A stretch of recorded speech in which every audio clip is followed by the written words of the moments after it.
This is The Boys podcast from TV Podcast Industries. We're back talking about The Boys, Season 3, Episode 5, The Last Time You Look on This World of Lies. Allow me to introduce you to the new Head of Crime Analytics. The Deep. Thank you. Thank you for your service, Barb. Let's hear it for Barb. Come on, she did great. For someone with no practical experience, it's amazing. Look, it's always been a big dream of mine to be able to fight crime, both at sea and on land. I'm here to tell you that if you work hard enough, there's nothing you can't achieve. Hashtag dream big, real big. Because Vaught will make sure the right man, sorry, Barbara, right person gets the job. So to break the ice, we brought... Cupcakes. From Sprinkles. That's right. Oh, and one more thing. Everyone just needs to sign up for performance reviews. Just a formality, nothing to worry about.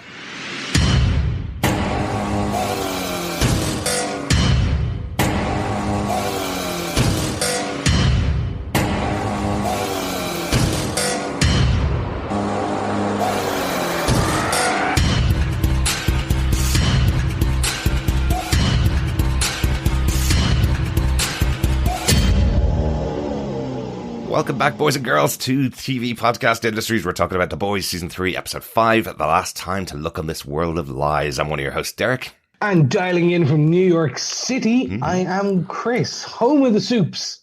I'm not home of the soup. New York City is home of the soups. That's true. Have you gone up and seen the building where the boys are based? You mean the Flatiron? No, I have not got up there. More because I'm kind of scared of Butcher seeing me as I kind of fanboy out. No, that would be dangerous. Excellent. But thanks so much for dialing in, Chris. It's good to have you back. We had a special guest star on for our Miss Marvel coverage this week. We had Irene returning from her years in exile as a fellow defender, coming back to talk about Miss Marvel, which was lovely. Really good to have her back on board. But nice to have you back for The Boys. And this is your series, right?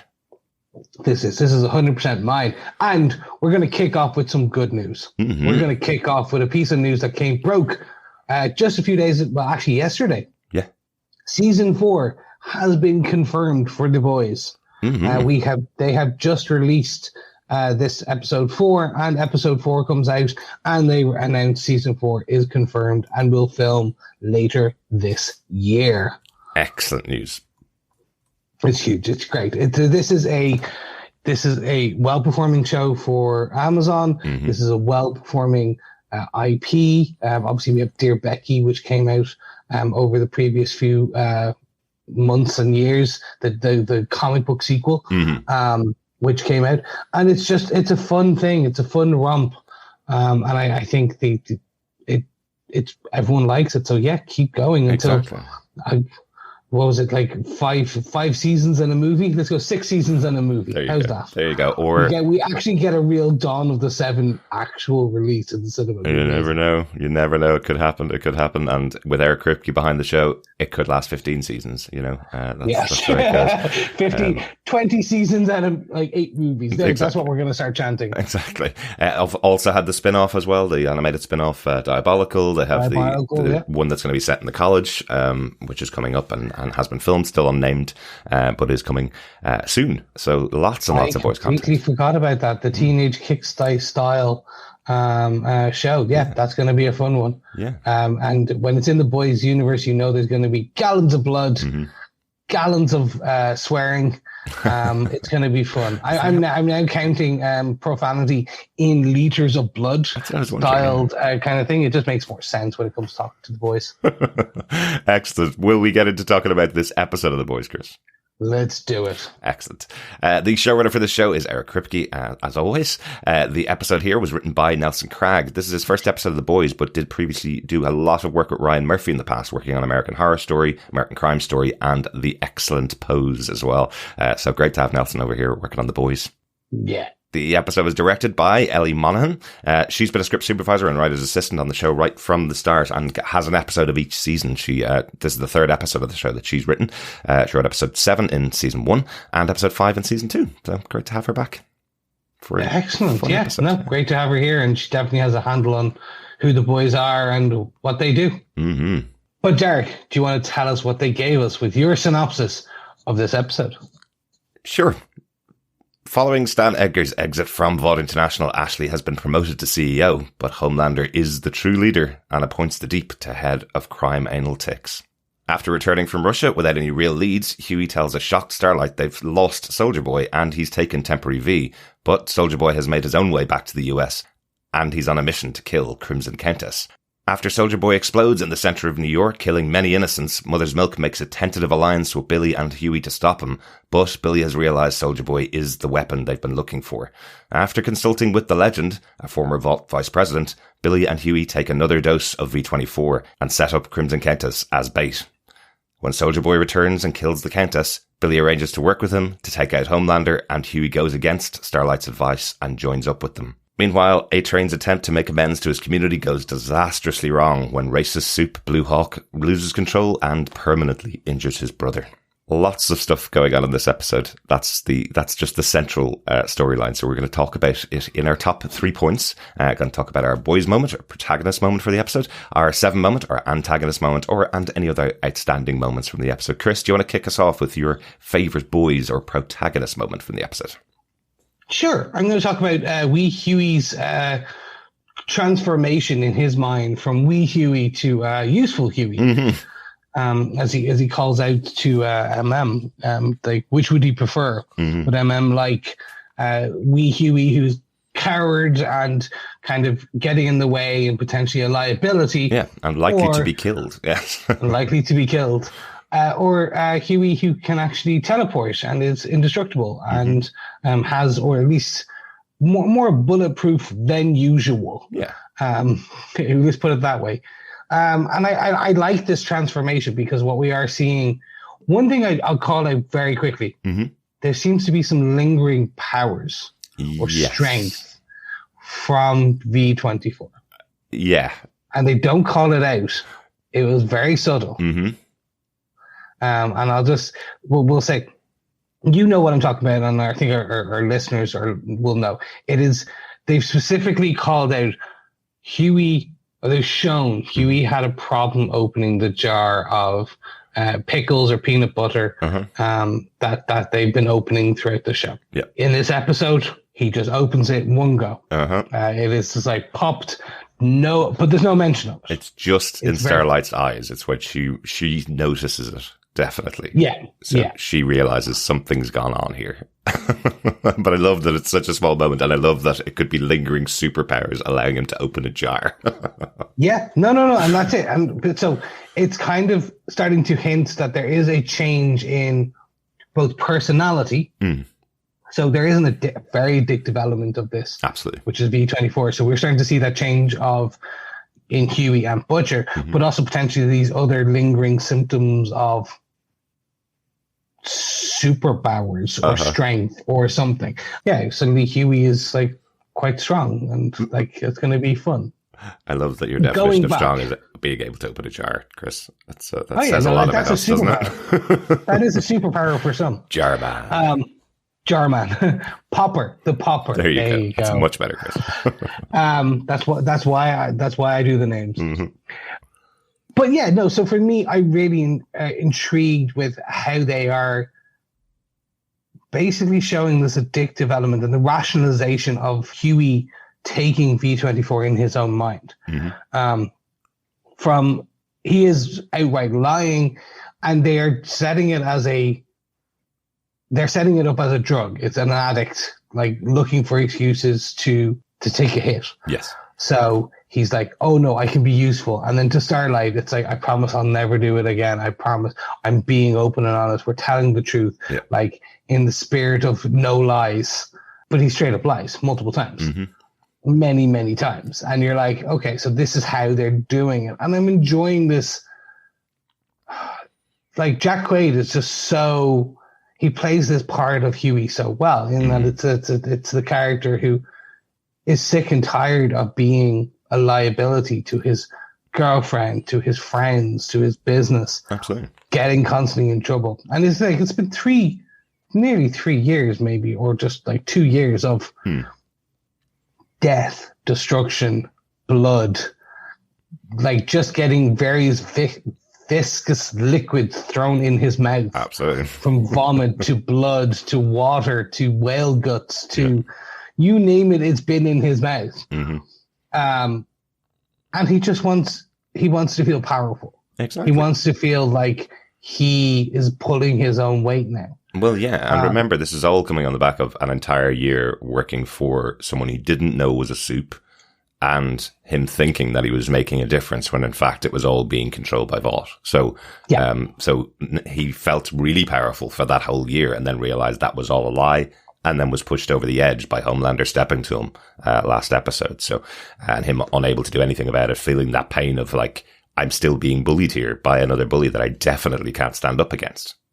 You know, so I can totally see why he's doing it, but this all kind of culminates with Starlight giving being really concerned about him, but she almost is giving an ultimatum to him, telling him not to take the V, telling him not to go with Butcher because it may end their relationship.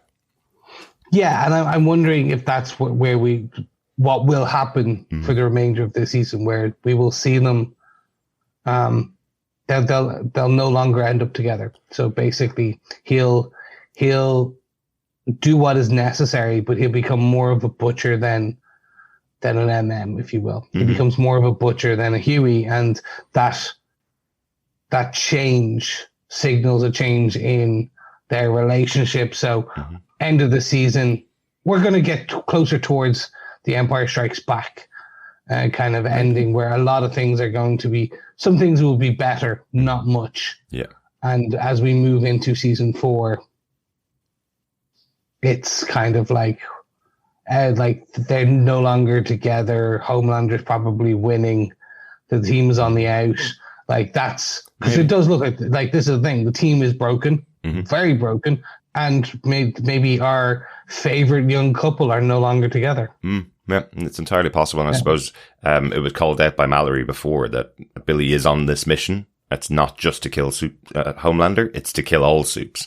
And we hear that repeated in this episode when he's sitting with Maeve, talking to her, and he's telling her, you all need to die, every single one of you, to her face, you know? So this mission that they're on, this taking temporary V just to take out Homelander, well, that's going to spiral. That's going to snowball into, well, I'll just take temporary V to take out the next soup. And the next one, and the next one. There's no end in sight to it. So, so Starlight's right to be concerned, I think, with Hughie. He's getting really addicted to being powerful. Oh, yeah. And speaking of Butcher's attempt to go after all soups, there is one soup who is no longer a soup. Do you want to move on to your boys moment for this episode? I do. I want to talk about Kimiko, just because we were really worried at the end of last episode that we might have lost a boy. Unfortunately, as she was taken out and wasn't healing at the end of last episode. Thankfully, alive. I didn't think they'd really take out Kimiko. She's too cool a character. But really interestingly, she's alive, and she has no powers at all. She can't even lift up a box that's given to her, or a piece of equipment that Frenchie hands over to her. So she has lost her superpowers, pretty much what she's wanted. It's almost like a bit of wish fulfillment here from that attack on Soldier Boy. It kind of leads into overall wondering whether that is Soldier Boy's power, that he, if he leaves you alive, he can take away your powers permanently. You know, maybe that's what's happened here. So we've lost Kimiko as a superhero, effectively, someone that can take a bullet and come back to life, which is interesting, but also leads into one of the best scenes of the season, the musical number with Frenchie in her mind, at least.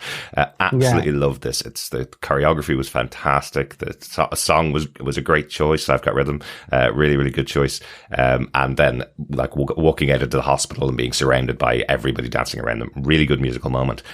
But it overshadowed something that I now don't know whether it happened or not. She speaks for the first time. She says a word, and then it goes into a dance number. And I'm not sure whether her saying a word is something that actually happened, or whether that's all in the dream, all in this moment in her mind. I don't know. What do you think, Chris? Do you think we had Kimiko speaking? No, I don't. I honestly, I don't think so. I think it was just a kiss. Yeah. that they shared. I think she, in her head, was having the I've got rhythm, Right. and then the musical number, and then the kiss. And I think it was just, in reality, the leaning in and kissing of Frenchie. Right. Yeah, because I suppose Frenchie's reaction to it is that he gets up and goes for a coffee almost immediately afterwards. If she'd spoken for the first time in their entire relationship, I suppose he'd probably be a bit more excited. Yeah, but you must answer this question for me. Mm-hmm. Is that the first proper kiss? I believe, in my head, I was like, and I have to go through, I couldn't scrub through all the seasons before we recorded. And I'm like, I think they've been a couple, but not really a couple. I think they were moving towards that. And this is actually the first romantic kiss gesture. I think they've been holding hands and stuff like that. Yeah. But I think that's why it was so, not just, it was a first of her speaking, but no, it was the first romantic sharing of saliva. That's so romantic, Chris. Yeah, it is. It is. That's all we want in life. I felt holding hands and sharing saliva. Pretty much. I felt like Frenchie has been so tender with Kimiko since they first met. You know, the idea that he's always been interested in her certainly comes across. It does feel like there's been some kind of romance off screen and everybody else has been seeing it. So I'm not sure whether this was their first ever kiss. And again, the reaction of Frenchie to the kiss going, I need a coffee. Do you want a coffee? Feels like this might not be the first time they kissed. So, do you know what I mean? I took that. I took the coffee as shock. Maybe. That was it's the awkward, oh my God, we just kissed. What the, do you want a coffee? I'm going to grab coffee. Do you want you need a coffee? Yeah. That's how I took it, because it's almost like, it was like he would, instead of the shock of her speaking, it was the shock of their first kiss. And I got you. So I need to, because he had been putting off a task to spend time with her. Mm-hmm. And that leads to little Nina absconding with Frenchie. Yes. And that, so I really enjoyed where this is going. Yeah, absolutely. Because I thought she'd been paid effectively for the work that needed to be done. She certainly holds a grudge. Absolutely. But I thought that was the deal with Butcher, that Sherry was off the hook, and by Kimiko going and killing her target effectively, that was the end of the arrangement with little Nina. But right at the start, you see her in the hospital. She's there waiting for Kimiko, and then at the end takes Frenchie away. So I do wonder, now that you've said it, if that is their first kiss and he's shocked and gotten up and gone for a coffee and then disappears, will Kimiko take that he has run away? Yeah, I think so. I think we're leaning towards the dissolving of the boys. Mm-hmm. Yeah. Essentially, like they're breaking down on all fundamental aspects. The Butcher relationship, the Hughie Starlight relationship, and the Frenchie and female relationship, and then the actual just cohesiveness of the unit of the boys. Yeah. Because no one trusts each other anymore. Exactly. And that is again, if you're going to lead this towards the kind of the Empire Strikes Back moment, the everything is, the end of the season is not, you have the resolution, but it's none of it's very much a happy resolution. Yeah. Then having Frenchie be taken away and the female Kimiko thinking that it's because they kissed, because they shared that moment. It's good. The other possibility is where they go with this is she has to get her powers back in order to go save him. Maybe, that is the next 3 episodes. Yeah. Yeah. Where they're like, okay, in order for you to save the man you love, quote unquote, I don't know. We don't know if it's love yet. It's definitely lust and companionship. I think she loves him. I think she loves him, even whether it was romantic love now or whether it was friendship love in the past. But she definitely loves him more than anything else. I just don't want to put words in her sign. Yeah, I don't want to put words in her mouth, if you know what I mean. She was willing to run away to Marseille with him, back home to Marseille, where he's from, in the show anyway. She was willing to run away with him. So I presume, I'd say love anyway, Chris. Okay. Yeah. So the man she loves has been absconded. Is she willing to become a super again in order to save him? And I think that's a question where we'll see. Like, does she ingest V24 again? There's a whole bag of it. I don't know if is she aware of V24? Well, she was, because she's seen Billy and she's seen all of Hughie in the last episode. So. Well, because she saw it and then got exploded. So yeah, probably Frenchie maybe told her. So yeah, is that what she's going to do? Does she go to save Frenchie? It's a good predicament that you have where she has to become, and then that puts a rift between them again. Absolutely. I like this. Got a bag full of V. That'd be cool. Let's get on to our antagonist moments, our moment about the Seven. Chris, what's your moment about the Seven for the episode? So much like Soldier Boy, I will be later today going a walk around Manhattan, and that's what I want to talk about. That's my moment for the antagonist. Essentially the journey of Soldier Boy from motherland Russia to yippee-ki-yay America, New York. And where they're doing this, how they're doing this, because I have a question. I don't fully understand the Crimson Countess piece. Oh, okay. Fully yet. We can talk about that. So we're going to get there. So we see the wandering Soldier Boy managed to get out of Russia, which I thought was it was fun. It was very Tom Cruise Mission Impossible-esque as he swings down from the ceiling and kind of jumps on a plane.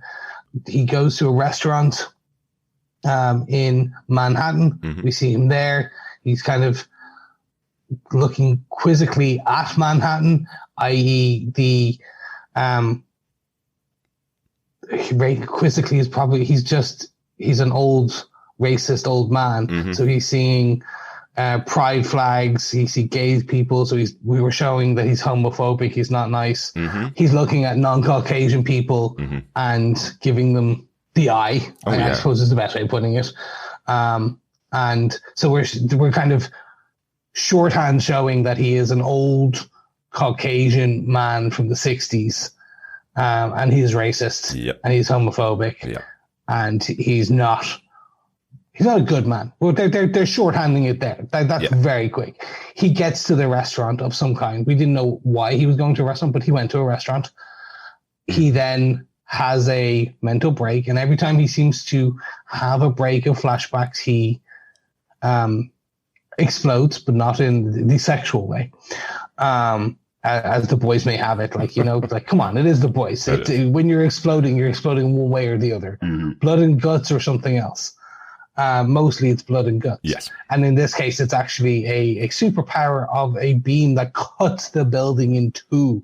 Because when we later see that building, there is a hole all the way through to the other side. It's a massive, cool looking. A massive explosion, taking out multiple people around him. And the trigger point was some Russian music that was playing.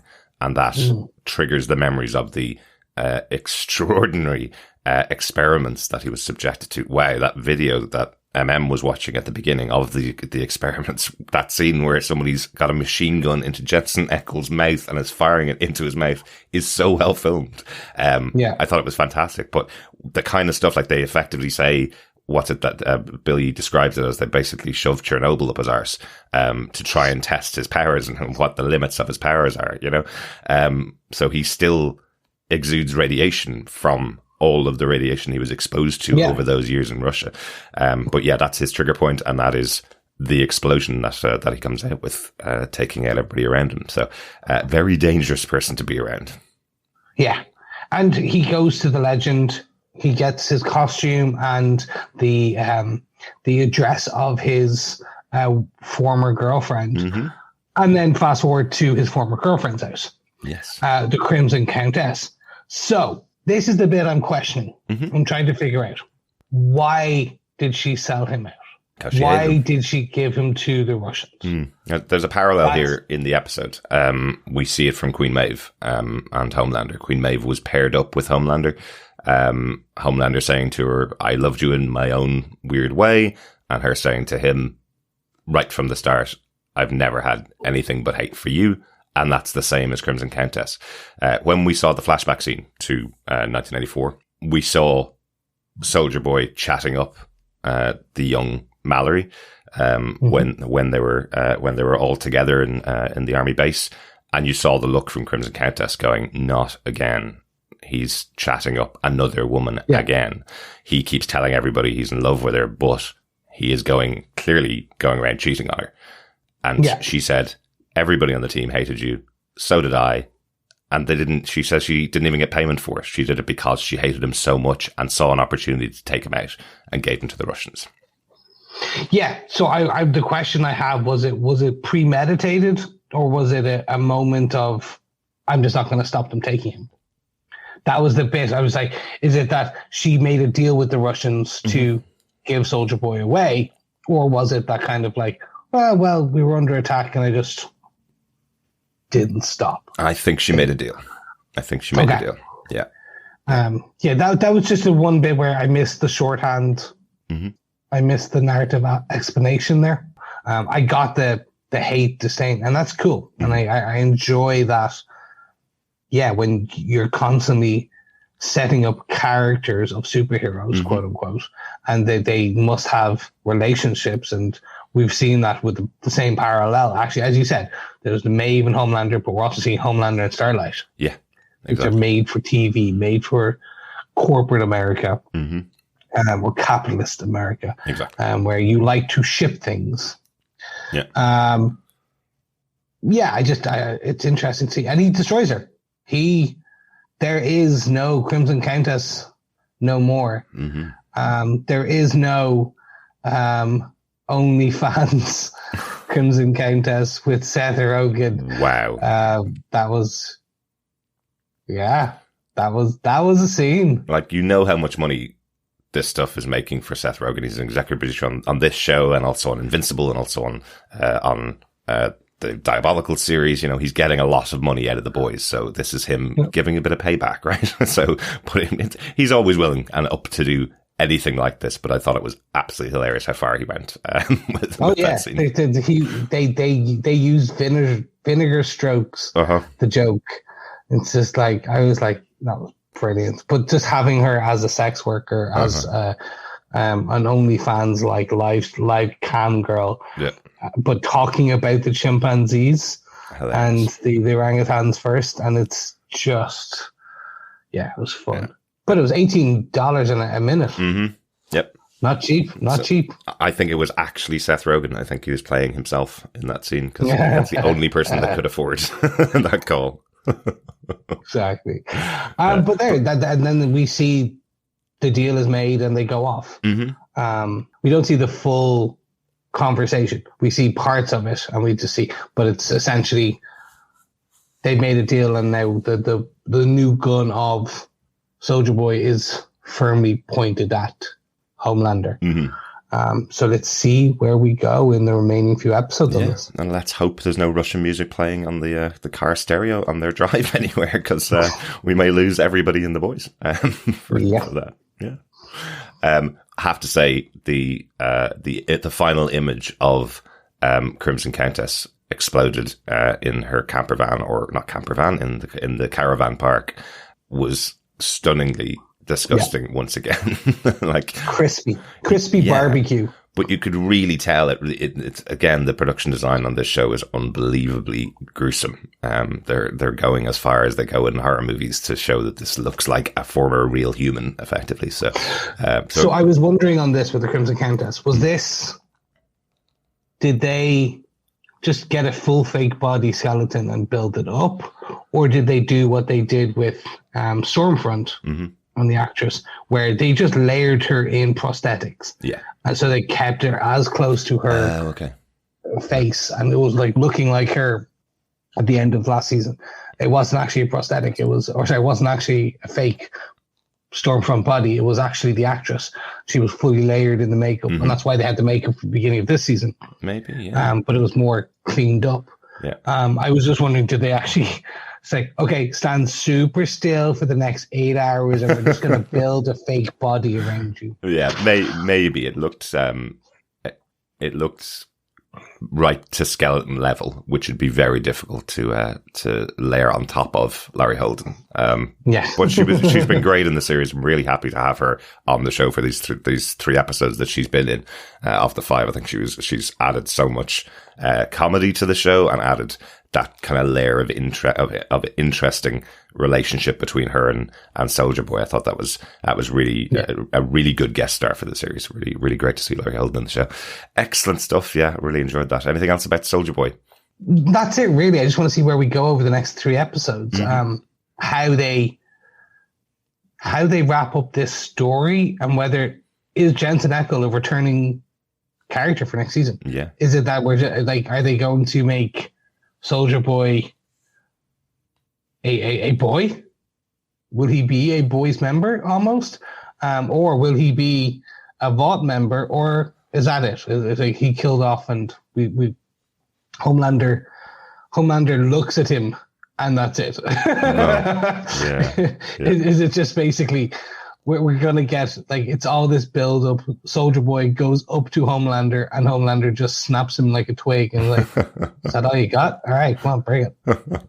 Maybe. I still think they have to build an opportunity, don't they? That's kind of the other side of the plan. They'll have a weapon, but they need to build an opportunity to take out Homelander before he's able to snap somebody. I am quite intrigued, and it ties into my point on Kimiko losing her powers. I'm intrigued whether they'll do something like he doesn't turn him crispy like he did to Crimson Countess. Maybe he takes out Homelander's powers, and next season we have a depowered Homelander trying to live in the world that he has spat on for the last whole season this year. So that could be really interesting to do with that version of Homelander. Yeah, no, that would be fun. Yeah. He is the CEO of Vaught with no powers. Or maybe he loses that as well. So if he has no powers and can no longer scare people, why would they keep him in there, So another premature retirement from Vaught possibly. Speaking of Vaught and bad guys, what is your antagonist moment for this episode? I'm going to talk about Queen Maeve. She is totally fatalistic now. She is on the path towards knowing she's going to die. She's not going to get out of this situation. She's been the one inside feeding information to Billy. She specifically came to him after their mission in Russia, tried to find out what happened with Soldier Boy. Did they get the weapon? How is he still alive? How is he on the loose? And then gives even more temporary V to Billy. And then, in a surprising twist, ends off having super sex with Billy. Yeah, I kind of love how their conversation got to the fact that they both hate each other, but they're willing to work together, and then ended off in the two of them having sex. It's totally the kind of relationships Billy has, right? Yeah.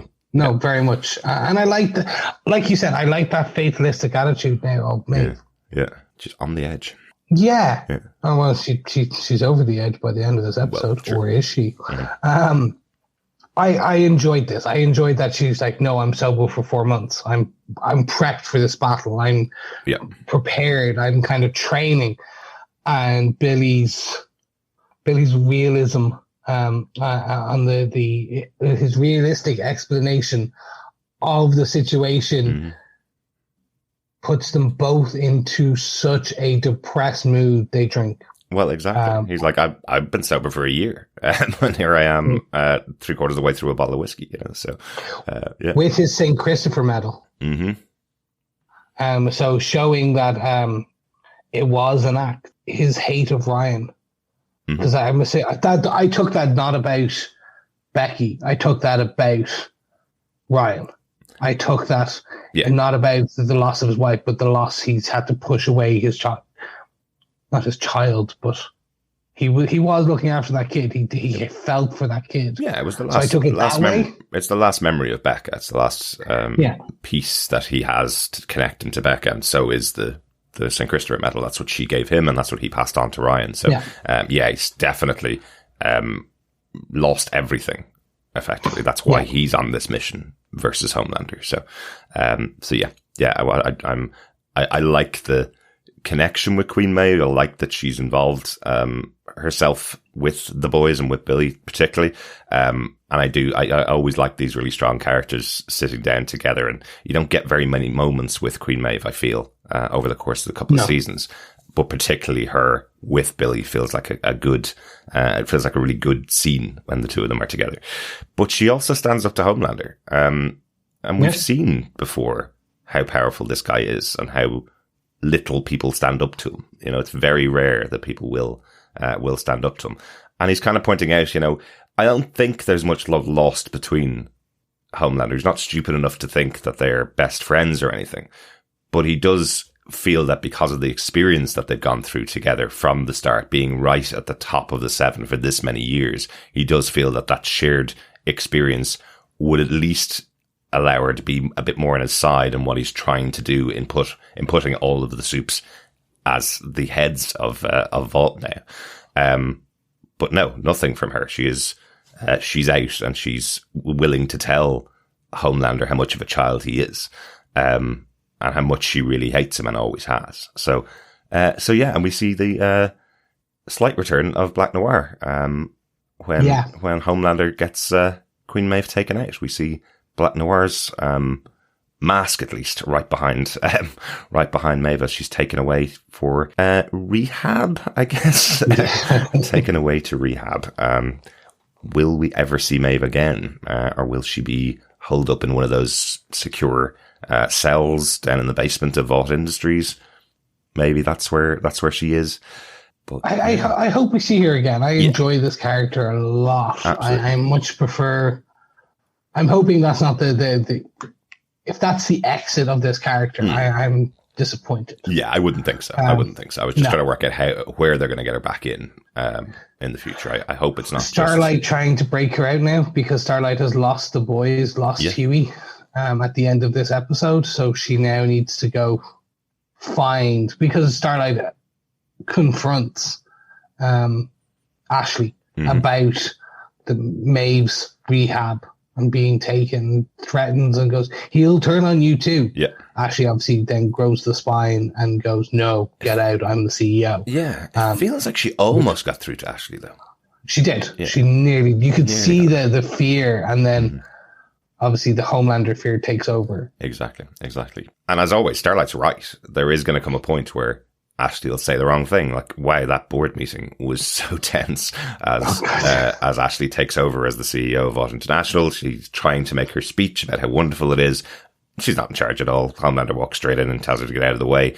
But wow, a poor, I guess it must be the CFO, the senior financial officer, who's saying to him, when our EBITDA comes out, we're going to lose some points. How do you want to handle it on the shares call, which is part of a board of directors conversation. That's absolutely the conversation she probably has had a million times with Stan Edgar over the years when she's been on the board. But Homelander staring her down, telling her those kind of questions indicate that she thinks she's smarter than him, that he doesn't belong there. Wow, it was fantastic that Ashley was able to tell her to get out of the room in a way that didn't look like she was telling her to get out of the room, but protect her, because it looked like we could have had lasers straight through one of the board of directors right there. I so wish we had got that. Really? I was just expecting this kind of next up, crispy board member. I feel like it'll happen in the future. So I think this was more of at least with Ashley, she has an ability to get rid of, but to get people out of the way. I think that was just giving her a little bit of power there, because having her just sit back and watch as a board member gets taken out probably gives her nothing to do, I suppose. So I'm glad that it did. Jumping back slightly, so Maeve's off the board, which it's interesting. We'll see whether she returns this season or she's sprung from rehab next season, or how they do that. But you mentioned it, Black Noir suddenly is back in from the cold, or not sure how they're playing this one. Back in for his nut allergy, yes. Yeah, because we the last we saw of Black Noir from our point of view was the flashback where we saw essentially why Black Noir wears his mask, potentially. Yes. And we did see him at the premiere in the first episode, and we've seen him in the background. It's because he doesn't talk, you sometimes forget that he's in the scene. So because he has no conversations, you only get the camera panning by him quite a lot. So so a pretty active moment here as he takes out Maeve. Yeah, because he was in the scene where he was drawing away when they were all in the Seven, and there was the introduction of Supersonic. Yes, to the table. Did you see that on the X-ray? I didn't even think about it, but that's the first time since season 1, episode 1, that we've had all members of the Seven in one room. We've never had it after that first episode. So isn't that interesting? And no longer have it after this episode, episode either. Exactly. Yeah, we've lost there Supersonic. Is no Seven. Yeah, lost Supersonic, lost Maeve as well now in this episode. Yeah. So but isn't that really interesting? And you were pointing out in the movie there's only 5 of them in the movie as well. So so this is that was the first time in all the seasons that we've seen them together since the first episode. I like it. No, it's interesting to see because he's an underused character. And he's a lot bigger in the comic book. So I'm still wondering, and we did get Eric Kripke saying to everyone to watch the Diabolical episode on the birth of Homelander and the relationship he has with Black Noir.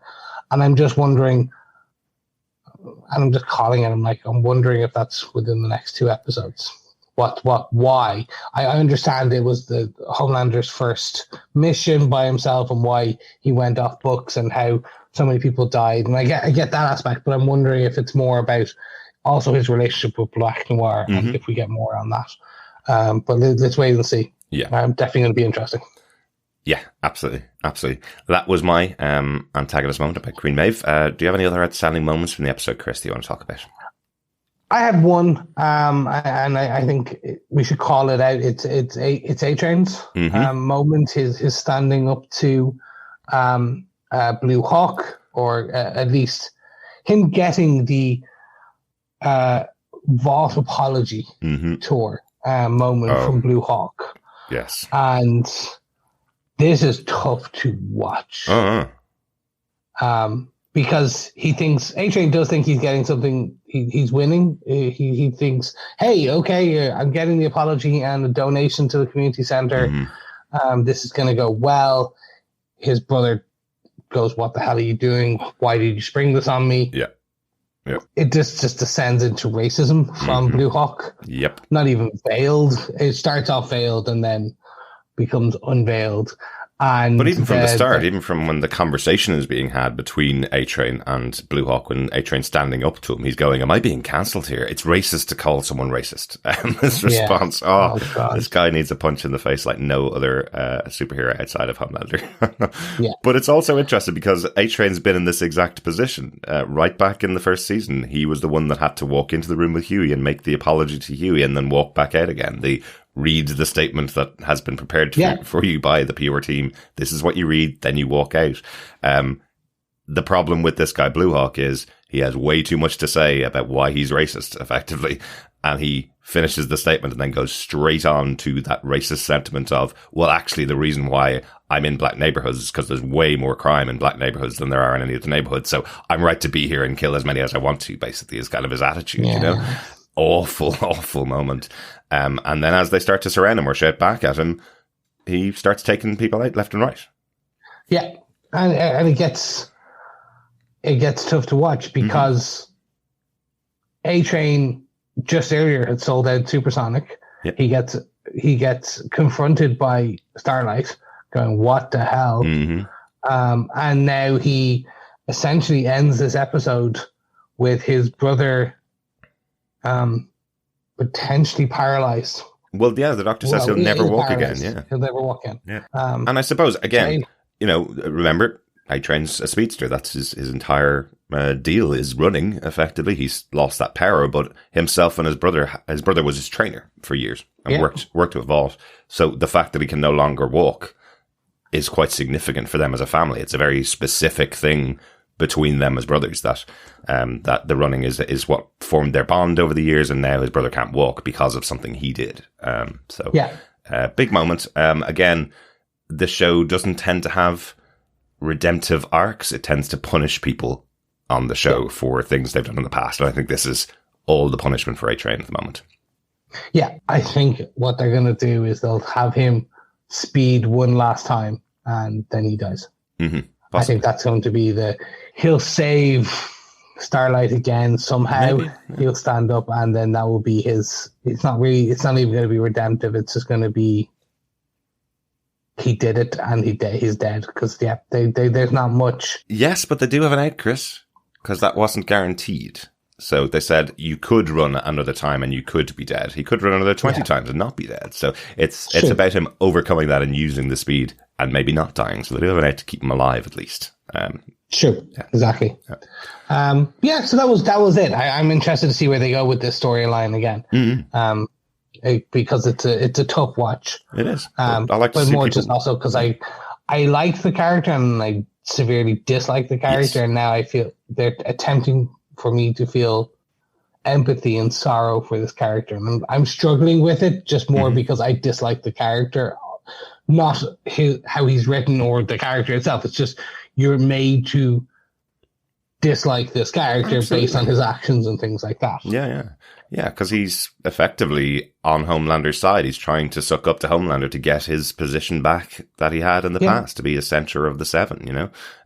He really is being really, really well portrayed. I really do like Jesse Usher in the role. I think he's so good at that part. But again, what I love about the show, and they've been doing it to the deep since episode 1, punishing people who are doing bad things. This is the kind of stuff that happens to him. It's why Homelander stands out so much in this show. He tends to sail through life without really being punished for the things that he's doing, which is why he stands out. Everybody else seems to be punished for everything that they're doing on the show. So that's A-Train at the moment. So good stuff. Excellent. I want to have my final kind of outstanding moment was the introduction of the Legend. I loved this. Legend is a comic book character, very different to this version of the Legend, but him being played by Paul Reiser here is just really funny because Paul Reiser is quite a central character over in Stranger Things. So flipping back and forth to these two completely different characters that he's playing.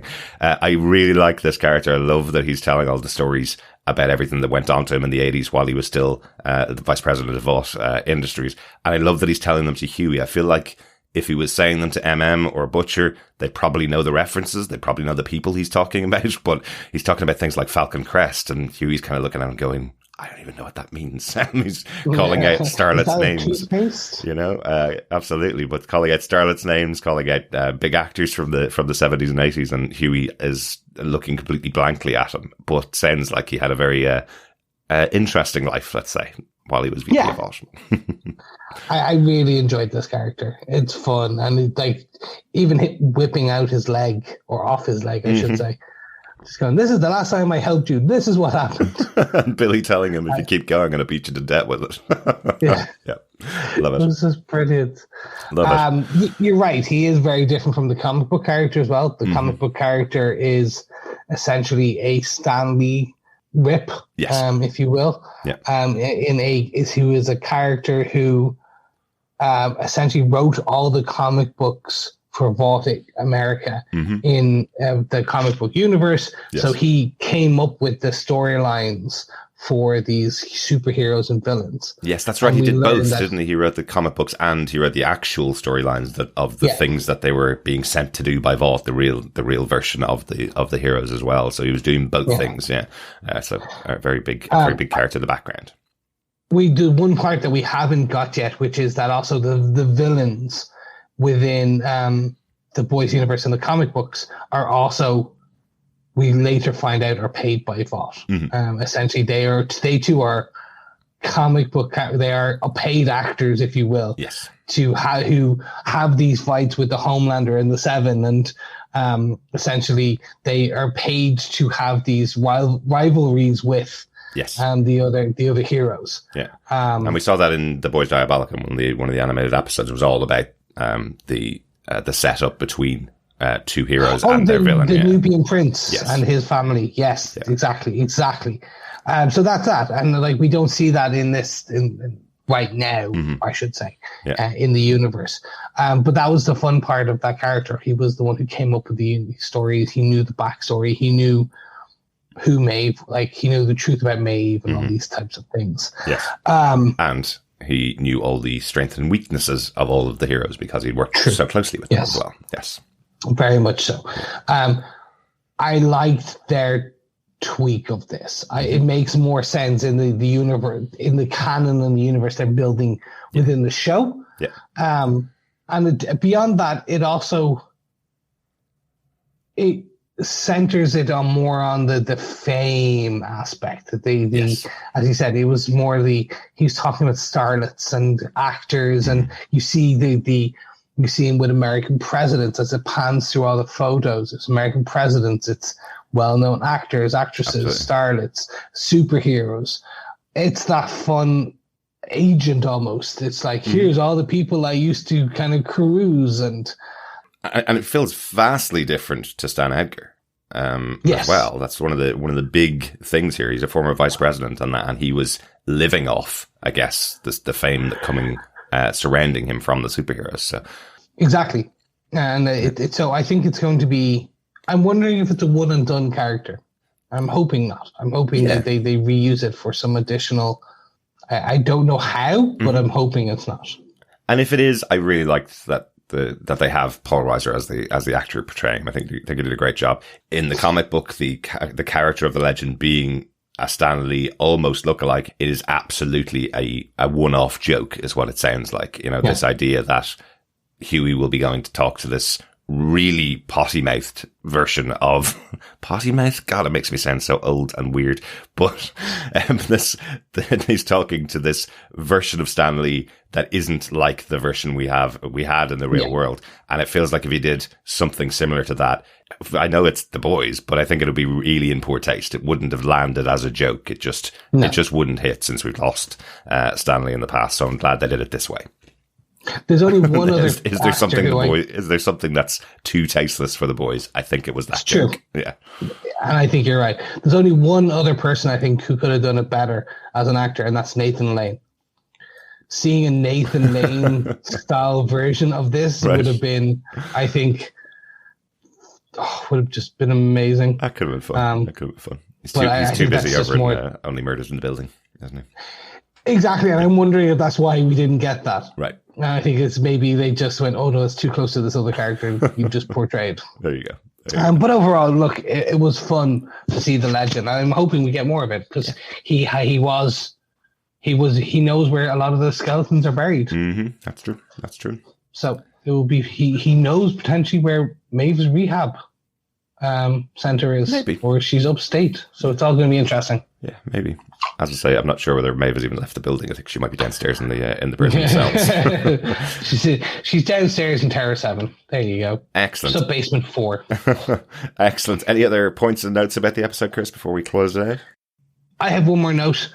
It is how they have destroyed the greatest and the most beautiful quote in the world: with great power comes great responsibility. Butcher does call this out, his own Boys version. With great power comes certainty that you'll become a See You Next Tuesday. Yes. I did think of you immediately, Chris. The second he said it, I thought of you immediately. I was like, oh, Chris is going to love this, or is going to be really shocked by it. I really enjoyed it, but it's so much so I'm like, you just they could have done so much. They could have done more with it, but it was still a good delivery. It was still a good piece. Yeah. Yes. Excellent work as Billy Butcher doing that. Really good. I suppose just the one last thing, because we kind of danced around a little bit and didn't really talk about at all, that actually left The Boys at the beginning of the episode, or at the end of last episode. He's pretty much said he's done completely. This is a temporary alliance that he has with Billy and Butcher to get Soldier Boy. Yeah. And that's where he wanted to do it. But Billy wants to use Soldier Boy as the weapon against Homelander, so he's going to keep him alive and takes out MM. So very interesting. But also his home life. I wanted to talk a little bit about that, because I think the scene with, I guess, the stepfather of Janine, his daughter, the person who's now dating his ex-wife, I guess. I'm so glad that they're keeping this story of this guy who's in love with Homelander, effectively this guy that thinks Homelander is the greatest American that's ever existed. We talked about it back when Homelander made that speech on TV. We talked about his reaction to that speech. And now it's playing out as he believes every single word that comes from him. He's saying to Billy, join me on Facebook and I'll send you loads of articles about this, which sounds so Trumpian, it's unbelievable. It sounds really like the Trump supporter, you know. So still tying all that in. But I love really standing up for his daughter and going, she's my daughter, this doesn't get played in the house. His whole mission, his whole life has been dedicated to taking out people like this, and now he's got somebody in Janine's life who's buying her all the Homelander toys, buying her the Homelander pencil case, and has Homelander on TV spouting his lies right into her ears all the time. So what's she going to think of her daddy if she starts believing what Homelander's saying, you know? So exactly. And like we see the jokey piece where Homelander is talking to their Fox News type, their Vaught News character. Yes. And it's like, well, I'm not saying it's not a false flag, but those are your words. Yeah. And I'm like, yeah, okay, that's fun. And then you see that same interview kind of being portrayed later, and you're like, there are people that do believe this kind of deep state, crazy QAnon level stuff. And they're pulling in all aspects of modern life when they riff on this within the show. So this will continue to be a storyline, I believe, throughout this episode. Well, absolutely. And maybe into season 4. It just reminded me that, unfortunately, there is another American election in 2 years' time. So we don't have long before we start hearing this crap again. No, we do not. Oh, well. Start in November. Oh, well, Chris. Oh, well. At least we have a little bit of a break from it. Excellent. That's it for the episode. Overall, Chris, what do you think of episode 5 of The Boys? I continue to love this show. It just it shows so many different aspects. There's not that much action in this, but it's okay with that. Like the show continues to have deep character arcs and involving the characters in ways that I didn't expect. Like having Butcher and Maeve have hate sex, having Hughie and Starlight potentially break up, having Hughie and Butcher team up with Soldier Boy and Rufy MM. Seth Rogen's cameo. It's fun to watch. It's fun. It's a fun show, but at the same time, it's not just spoon feeding me a kind of like, oh, here's just a Hollywood blockbuster action superhero. There's some very deeper, meaningful conversations happening with a load of blood, a load of action, and a load of swearing. Absolutely. So I'm just enjoying this on a weekly basis now, and it continues to get better. We've yet to have that huge, massive dip yet, and I'm hoping maybe we don't get it this season. Maybe it's just a straight run. It's a home run for this. Absolutely. What about yourself? What did you think of this episode? Yeah, I really enjoyed this. I thought having Soldier Boy on this path where he's returning to the US for the first time since the 80s and seeing how it all changed, and he's on this mission to take out Crimson Countess, I thought was a really good central storyline, and having the boys break up but then get back together for this mission was excellent. And the intensity of Homelander is increasing again with every episode. I keep wondering how far they're going to push him before he does do something devastatingly disastrous. Like what is the thing that's going to push him to do something and walk away expecting it to be cleaned up behind him? What's the thing this season that he's going to actually do? I'm really intrigued, and he's playing that character right on the edge all the way throughout the season. It's working really, really well. Loving it. Looking forward to episode 6 next week. Good stuff. Let's get on to our Boys Pub quiz question for this week. The 5th question this time. If you haven't got the first 4 questions, you can pop on over to our website at tvpodcastindustries.com. All the questions are listed up there. Question for this episode is, of course, it's about the musical. What is the musical that Kimiko and Frenchie are watching in the hospital? There you go. What is the musical that Kimiko and Frenchie are watching in the hospital? Gather together the answers to all 8 questions. You can email us to feedback@tvpodcastindustries.com with all correct answers, and you could be in with a chance of getting some boys goodies from TV Podcast Industries. Yes.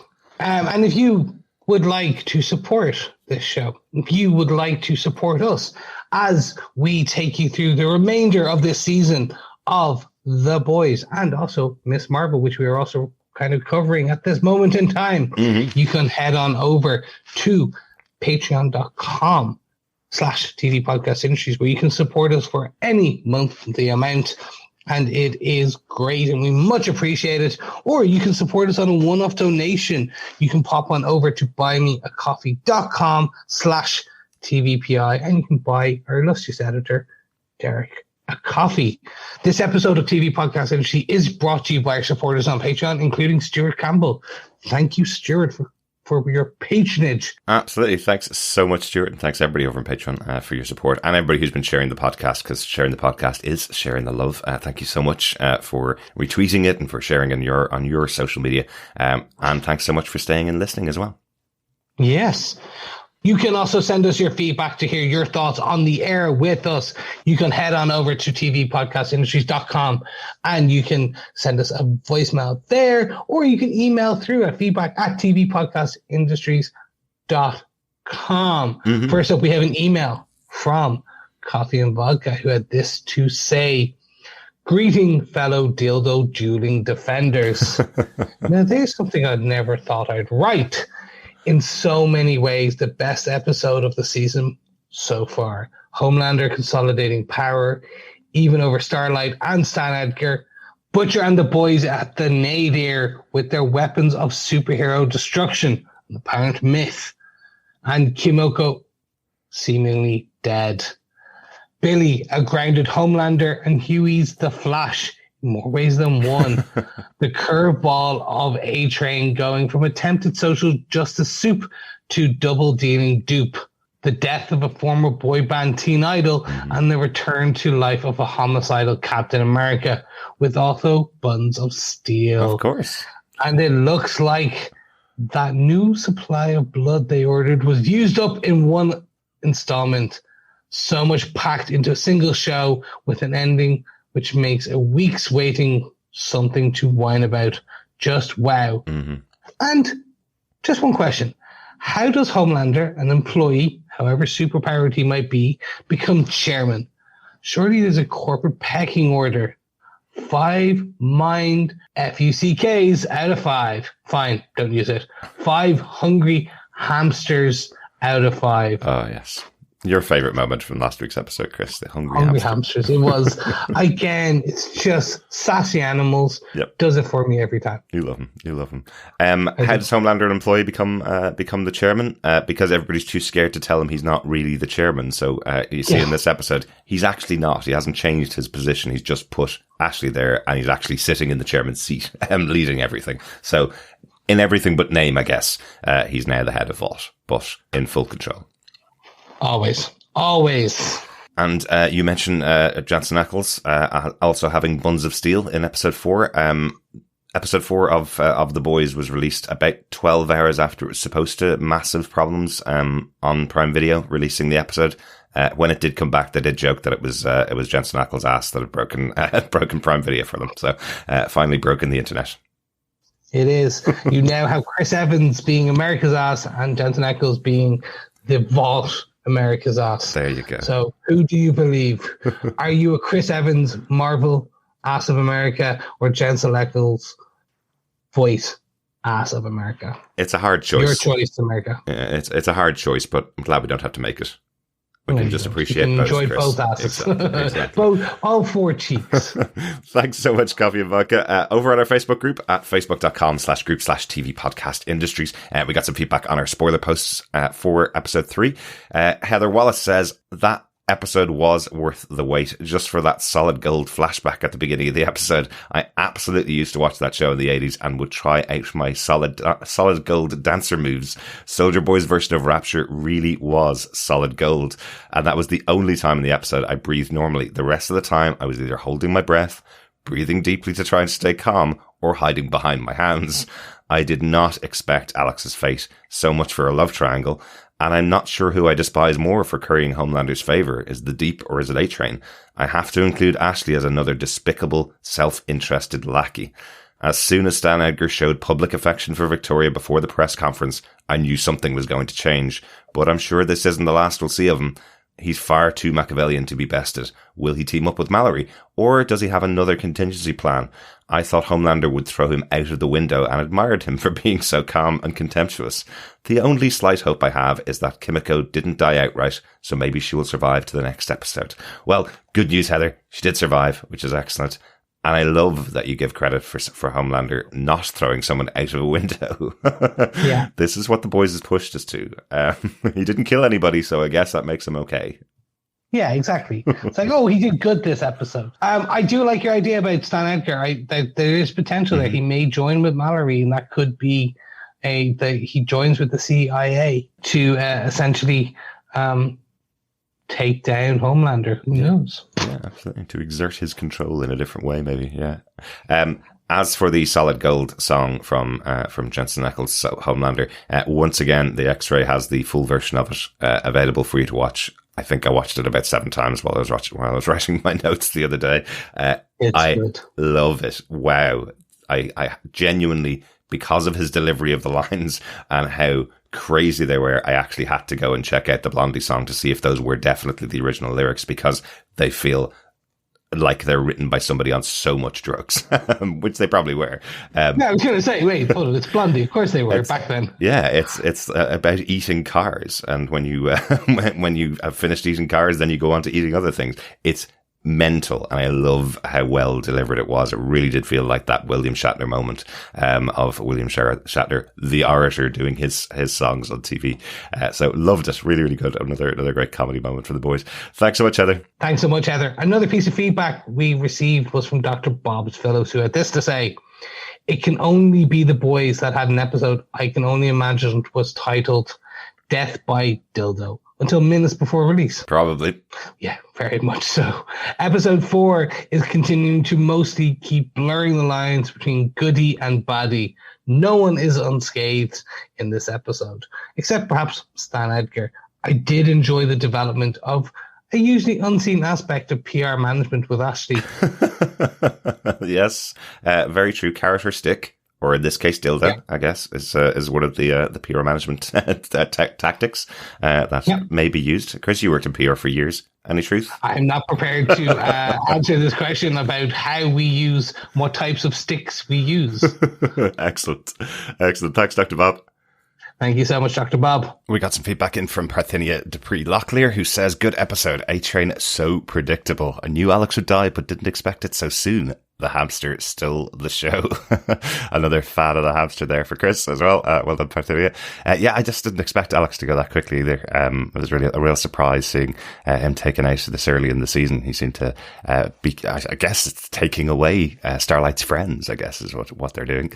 Alan Kingsley says, "I agree with Darick. Victoria is simply trying to protect her daughter by making her as strong as possible. Obviously, that's no guarantee, as we've seen with Supersonic, but it's the best she can do."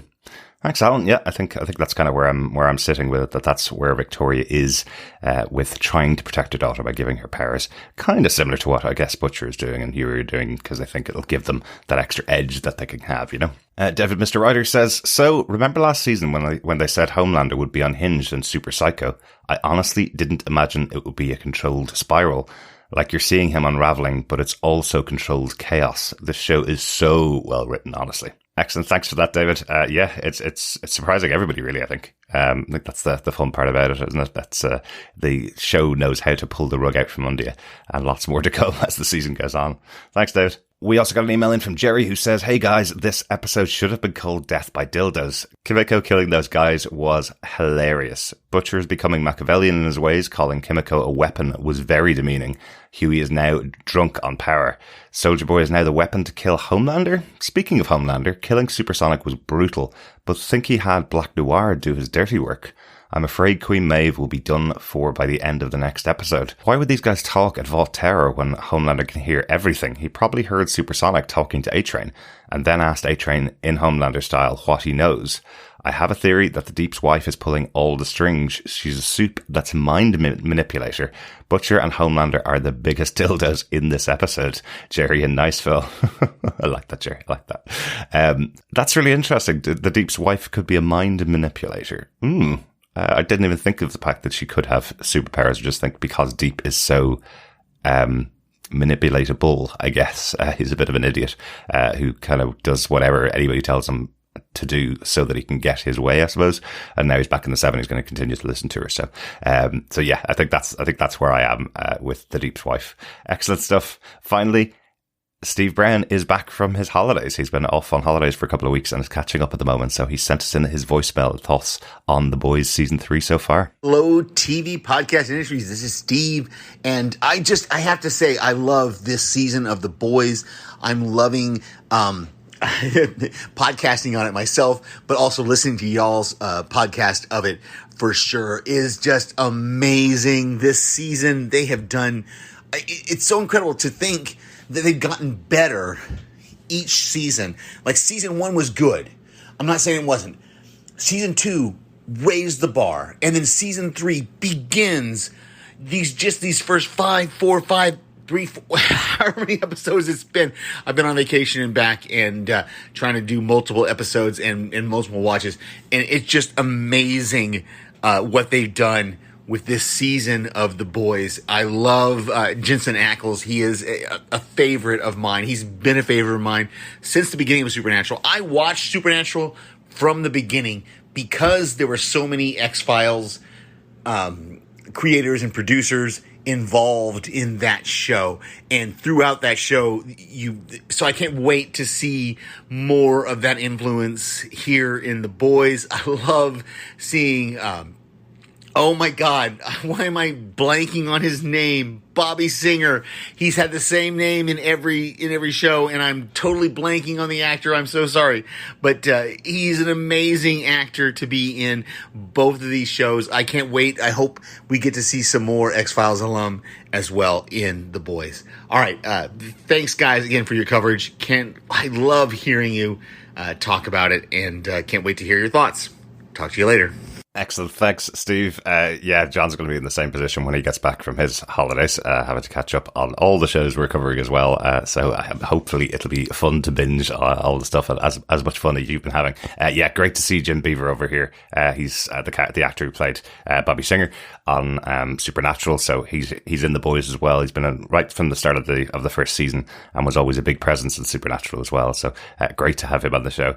Great to hear from you, Steve. Hopefully you enjoy the rest of the season as much as we've been enjoying as well. That's it for the feedback. Thanks very much to everybody who's been sending in their feedback. You can email us to feedback@tvpodcastindustries.com with any of your thoughts about any of the shows that we're covering, particularly The Boys. You can also go onto our Facebook group at facebook.com/groups/tvpodcastindustries and share your thoughts over there on the spoiler posts for each of the shows that we're covering. That's it. That's the end of our discussion about The Boys, Season 3, Episode 5, The Last Time to Look on This World of Lies. Thanks so much for listening along with us. Thanks so much for getting in contact with us. Make sure you send your emails into feedback@tvpodcastindustries.com with your thoughts about this episode as well. Really want to hear your thoughts. Yes, we'll be back next week to talk about The Boys, Season 3, Episode 6. Mm-hmm. Oh, yes, it's going to be a good one. And we'll be back on our feed, continuing with our coverage of Miss Marvel, which is currently airing on Disney Plus. That's right. And that's episode 2 of the show. And I know you've watched the first episode of Miss Marvel. I know you weren't able to do the podcast because you're obviously in New York, as we said. What did you think of the first episode of Miss Marvel? Really enjoyed it. Really enjoyed it. It reminded me a lot of John Watts and his kind of very first Spider-Man, back at Homecoming. It gave me that feeling, that style. Yes. But it was different. It's very much a teen comedy, and I forgot I was watching a teen comedy in the MCU until she got powers. Yes. It was very much just a fun teen comedy romp, and it's set for that age group. But there's still also some elements in there for the MCU fans. There's elements in there for non-MCU fans, and it's just a joy to watch. I'm looking forward to episode 2. And it's a nice palate cleanser after the blood splatter of The Boys as well. So I'm glad we're covering those 2 shows at the same time. Yes. That's fun to do. Speaking of shows, we are also going to be covering a 3rd show because we are sadistic and really want to challenge our time. Yes, we are covering Umbrella Academy Season 3, which is starting on Netflix. So watch our feeds. Get ready for that. It comes out at the end of June. Make sure you are ready, boys and girls. Get watching. if you have not watched season 1 and 2 of the Umbrella Academy, you still have a bit of time to binge it between now and when the show launches later in June. Exactly. So get watching. Yeah, and as normal with our shows that are dumped on Netflix, since everything comes out in the same day, we'll probably be doubling up on episodes.